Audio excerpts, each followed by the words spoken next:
আসসালামু আলাইকুম। দুইটা ডিম দিয়ে চুলায় পারফেক্টভাবে পুডিং তৈরির সহজ রেসিপিটাই আজকে শেয়ার করছি।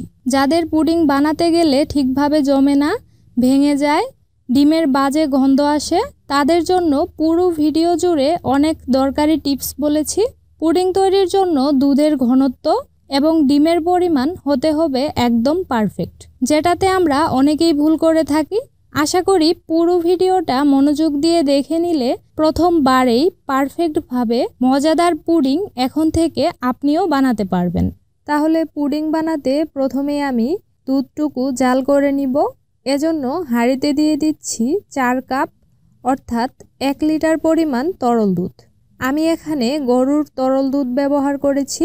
এবার এই দুধটুকু মিডিয়াম আঁচে জাল দিয়ে অর্ধেক করে নিতে হবে, মানে 4 কাপ দুধ জাল দিয়ে 2 কাপ করে নিতে হবে।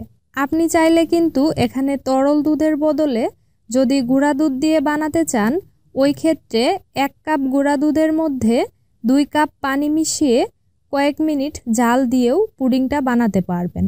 যেই দুধ দিয়ে পুডিংটা বানান না কেন, অবশ্যই কিন্তু দুধটুকু আপনাকে এখানে ঘন করেই ব্যবহার করতে হবে। ঘন দুধ না দিলে পুডিংয়ে ডিমের পরিমাণ বেশি দিতে হবে, তা না হলে পুডিংটা ঠিকভাবে জমবে না। দুধটুকু ঘন ঘন নেড়ে জাল করে নেবেন, তাহলে দুধের স্বরগুলো ভেঙে যাবে এবং ভালোভাবে দুধটুকু ঘন হবে। তো দেখতেই পাচ্ছেন দুধটুকু অর্ধেক হয়ে গেছে। এবার চুলা থেকে নামিয়ে পুরোপুরি ঠান্ডা হওয়া পর্যন্ত এভাবেই রেখে দিতে হবে। এই ফাঁকে পুডিংয়ের জন্য চিনির ক্যারামেল তৈরি করে নিব। সেজন্য প্যানে দিয়ে দিচ্ছি 1/3 কাপ চিনি। তারপর চুলার আঁচ মাঝারিতে রেখে অপেক্ষা করব চিনি কিছুটা গলে যাওয়া পর্যন্ত। এই সময় কিন্তু নেড়ে দিতে হবে না, চিনি আপনা আপনি গলতে থাকবে। তো যখন চিনিটুকু এভাবে গলে কিছুটা ক্যারামেলের কালার আসতে শুরু করেছে, সে পর্যায়ে চুলার আঁচটা মাঝারির থেকে একটু কমিয়ে আমি এটাকে নেড়ে দিচ্ছি। এভাবে নেড়ে দেওয়ার কারণে যেই চিনিগুলো গলেনি সেগুলো সমানভাবে গলে যাবে। তারপর ক্যারামেলের মধ্যে সুন্দর লালচে কালার আসা পর্যন্ত নেড়ে যেতে হবে। ক্যারামেলটা কিন্তু চুলা থেকে নামানোর পরেও আরও কিছুটা কালার চলে আসবে, তাই সে অনুযায়ী কাঙ্ক্ষিত কালার চলে আসার আগেই নামিয়ে নেবেন, কারণ ক্যারামেলের কালার খুব বেশি হলে কিন্তু খেতে তিতা লাগবে। চুলা থেকে নামিয়ে সাথে সাথেই যে বাটিতে পুডিংটা সেট করব সেটাতে ঢেলে নিয়েছি। তারপর গরম থাকা অবস্থাতেই ক্যারামেলটা ঘুরিয়ে বাটির সব দিকে ছড়িয়ে নিতে হবে। এবার পুরোপুরি ঠান্ডা হওয়া পর্যন্ত এভাবেই রেখে দিতে হবে। তো এখন আমি বাটিতে নিয়ে নিচ্ছি 2টা নর্মাল তাপমাত্রার ডিম। ডিম যদি ফ্রিজে থাকে তাহলে অবশ্যই 30 মিনিট আগে ফ্রিজ থেকে বের করে নর্মাল তাপমাত্রায় আনতে হবে। তারপরেতে চিনি দিয়ে দিলাম 1/3 কাপ। তবে আপনাদের স্বাদ মতো চিনির পরিমাণটা আরেকটু বাড়িয়ে বা কমিয়েও দিতে পারেন। এখন খুব ভালোভাবে ডিমের সাথে ফেটিয়ে নিতে হবে চিনিটুকু পুরোপুরি গলে যাওয়া পর্যন্ত।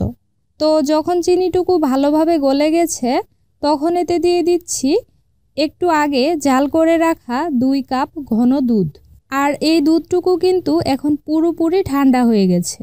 গরম দুধ ডিমের মধ্যে ব্যবহার করা যাবে না। 2টা ডিমের জন্য 2 কাপ ঘন দুধ পরিমাণে একদম ঠিক হবে। তবে কেউ যদি আরও বেশি করে পুডিং বানাতে চান, ওই ক্ষেত্রে কিন্তু ডিম এবং দুধ দুটোর পরিমাণই বেশি নিতে হবে।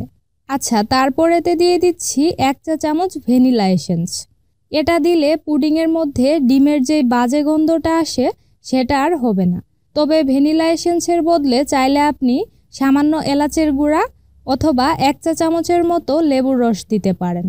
এরপর খুব ভালোভাবে আবারও সব কিছু একসাথে মিশিয়ে নিয়েছি। তো মিশানো হয়ে গেছে।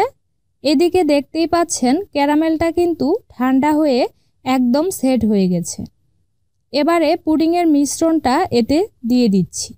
মিশ্রণটা দেওয়ার সময় ছেঁকে দিয়েছি, এতে করে দুধের মধ্যে থাকা বাড়তি স্বর এবং ডিমে থাকা দলাগুলো আলাদা হয়ে যাবে।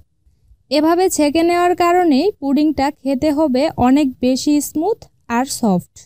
এখন আমি ফয়েল পেপারের সাহায্যে ঢেকে দিচ্ছি।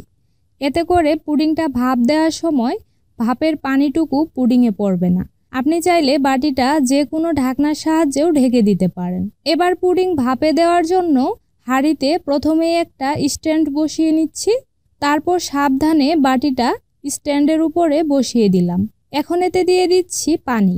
পানিটুকু অতিরিক্ত দেওয়া যাবে না, বাটির অর্ধেক পরিমাণ বা তারও কিছুটা কম করে দিতে হবে, কারণ বেশি পানি দিলে পানিটুকু গরম হয়ে ফুটে ওঠার পর পুডিংয়ের ভিতরে চলে যাবে। আচ্ছা, এখন ঢাকনাটা ঢেকে দিয়ে চুলার আঁচ লো হিটে রেখে পুডিংটা 30 থেকে 40 মিনিট পর্যন্ত ভাপ দিতে হবে। ঢাকনার ছিদ্রটা আমি বন্ধ করে দিয়েছি। আমার এই পুডিংটা হতে সময় লেগেছে 30 মিনিট। পুডিংয়ের সাইজ এবং চুলার তাপের কারণে কিন্তু সময় কিছুটা কম বেশি হতেই পারে। 30 থেকে 35 মিনিট পর আপনি ঢাকনাটা খুলে এইভাবে কাঠি দিয়ে একবার চেক করে নেবেন। যদি দেখেন কাঠিটা ক্লিন এসেছে তাহলে বুঝবেন ভালোভাবেই পুডিংটা জমে গেছে।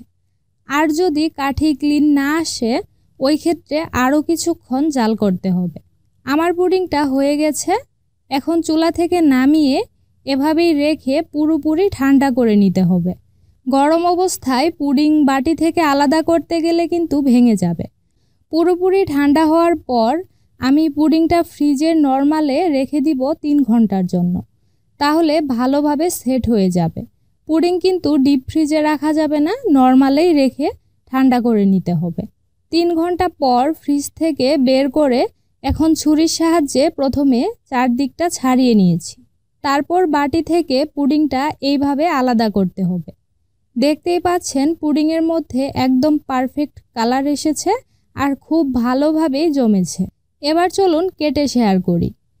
দেখতেই পাচ্ছেন ভিতরে একদম স্মুথ হয়েছে। সবগুলো টিপস হুবহু ফলো করে বানালে আপনার তৈরি পুডিংটাও এরকমই পারফেক্ট হবে। এভাবে বানালে পুডিং ভেঙে যাওয়ার কোনো চান্স থাকবে না, আর খেতেও হবে দারুণ মজার। আজ তাহলে এখানেই বিদায় নিচ্ছি। আল্লাহ হাফেজ।